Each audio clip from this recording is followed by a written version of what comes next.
প্রকৃত সুখ কাকে বলে, বা কিভাবে একটা frustration anxiety free life lead করতে হয়, তাদের কাছ থেকে আমরা এটা পাবো। এই জন্য একজন সালাফের কাছে একজন এসে জিজ্ঞেস করলেন যে আমি ক্যারিয়ার করতে চাই, কোন জায়গায় আমি ক্যারিয়ার করবো, আমাকে আপনি বলেন। বলে যে বাবা তুমি একটা জায়গায় ক্যারিয়ার করো, ওই জায়গায় কম্পিটিশন কম কিন্তু কি চান্স অনেক বেশি।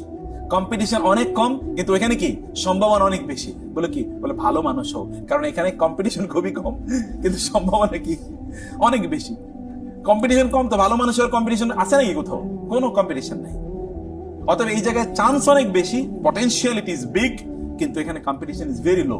অতএব তুমি সেটা হওয়ার চেষ্টা করো। আমাদেরকে এইরকম কিছু জায়গায় এমন কিছু রাসূল সাল্লাল্লাহু আলাইহি আমাদেরকে বলেছেন ওয়ালা তুসাহিব ইল্লা মুমিনা, তুমি মুমিনদের সাথে ছাড়া কারোর সাথে তুমি বন্ধুত্ব করবে না। আল্লাহ তাআলা বলেছেন লা ইয়াত্তাখিযুল মুমিনুনাল কাফিরিনা আউলিয়া মিন দুনিল মুমিনিন।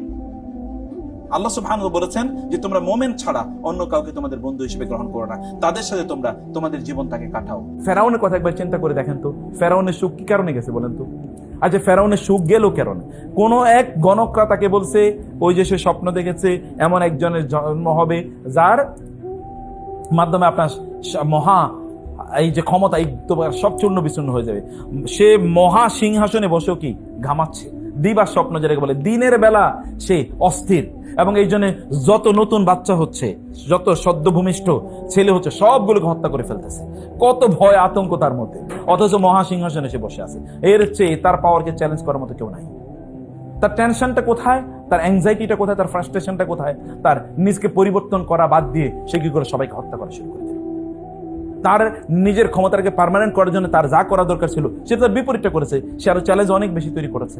আমাদের পরিস্থিতি কিন্তু তাই, আমরাও ঠিক সেই দিকেই আমাদের নিজেদেরকে আমরা আগিয়ে দিচ্ছি।